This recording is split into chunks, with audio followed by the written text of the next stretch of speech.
promoting it when we're off duty is like, eh. Now, if it's somebody you know is a firefighter, it's like, hey, can I buy you a beer? That's different. That's okay. Hey, a little off topic. You've had some EMT training when yeah, no. So every firefighter in my department is an EMT at least the basic level. And to explain what that means is EMTs, there's simply put 3 different levels. You've got your basic, your intermediate, and your paramedic.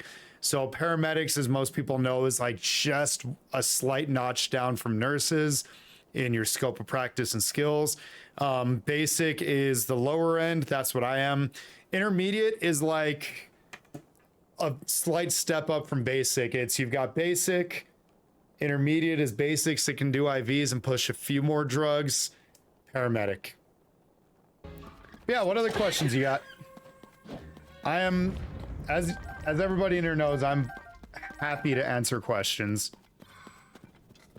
One of my students suffers from seizures. I was wondering if you have any advice spotting an episode. So if they have epilepsy, oftentimes somebody who's epileptic will have what's called an aura. Don't hold them down yet. So they'll have what's called an aura, and that means that they have a feeling like they're going to have a seizure. And the way it's been described to me by somebody with epilepsy is it's kind of like right before you sneeze, you know you're going to sneeze. Even if like everybody around you thinks nothing's wrong, like, you know, you're about to sneeze. So you kind of brace yourself for it. So oftentimes they'll be ready. The biggest thing you can do is if they warn you they're going to have a seizure, great, sit them down, lay them down, get them ready for it. If you see them seizing, if you have access to like a pillow or a hoodie that you can bunch up, put it under their head, and you just want to protect them from like hitting anything. You don't want them to fall. If they're falling, catch them and gently lay them down. If you see them start aspirating or vomiting, try to roll them onto like their left side as best you can, so that they don't asphyxiate, they don't choke on the vomit.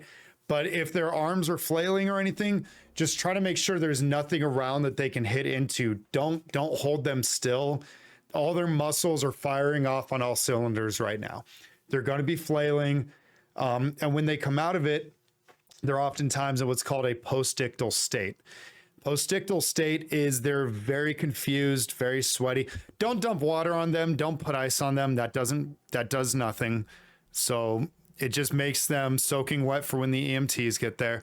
But yeah, if they're in a postictal state, they're going to be very confused. So don't yell, speak very calmly, keep repeating their name, try to get their attention. What they need right now is time. And EMTs will oftentimes just give them oxygen because that kind of clears the foggy brain when they get some air, because they're not breathing appropriately during the seizure. So just stay calm, talk to them, explain to them when they come out of it. It's like, hey, buddy, hey, Sabrina, hey, whatever. You had a seizure. It's okay.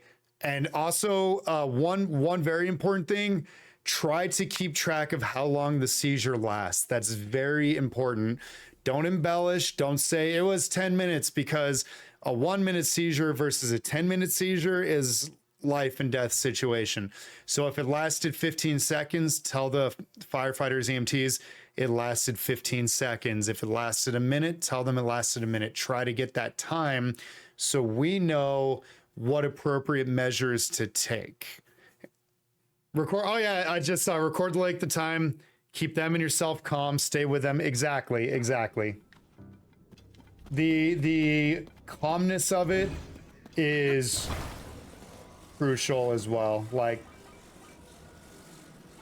they're scared, they're panicked, they're confused, they don't know where they are, they don't know what's going on. Stay calm and just talk to them. I wonder if that's where I'm supposed to go.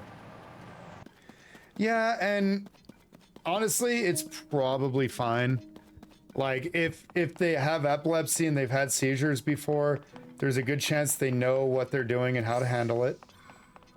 Yeah, push stuff out of the way, move chairs, move things, try to put a pillow, like I said, or a hoodie or something under their head.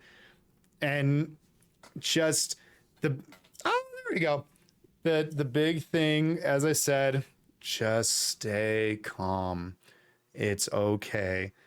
You'll notice experienced EMTs, even during a hectic, chaotic situation like a code where we're actively doing chest compressions, we're very calm. It's like, all right, get me this, get me this. Hey, I need this. Hey, could you hand me this, please? Like, very calm, because it keeps all of us calm and focused and able to think, and it keeps the family, friends, loved ones calm and with a sense of confidence. Panic and screaming does not instill confidence. Yeah, how old are your students, if I may ask? What grade do you teach again? The incoming freshman, well, it's math, so I have anywhere from 14. Okay, so if it's high schoolers, there should be enough around you to help out. But here's the thing. This is called the bystander effect, okay? We're going to pause the game. Quick lesson as we listen to some Black Rift music. So, hey, all the love, Dr. Kevlar. All the love. All the love.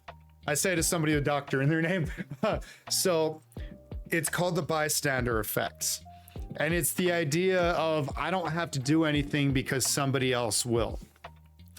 When you go through a CPR certification course, this is taught, because if you're doing CPR, they tell you don't just yell, someone call 911. You point and you say, hey, you call somebody out, you call 911, you go do this. So make sure if this I almost said patient or customer, if this student of yours has a seizure, tell your class, delegate if you have to, be like, hey, please move these tables out of the way. Then point to another student, because everybody has cell phones. Hey, could you please call, like, ideally a student that has already demonstrated like calmness and confidence, tell them, hey, please call 911, explain to them you're at this high school, this classroom number, somebody just had a seizure, like, or this high school, this age of person had a seizure, should be all the information they need. And I'm sure you have a network to take it up to security, principal, everybody, so the EMTs can be guided to your classroom. Yes, you assign accountability, so that way everybody doesn't just stand there and freak out.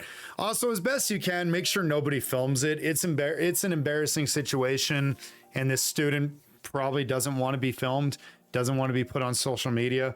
So try to tell people, hey, please don't film this. But that's one that's a little out of your control there. I'll acknowledge that. I've been filmed thousands of times. It is what it is. I always wonder if like there's videos of me out there that like made its rounds on TikTok and I just never saw.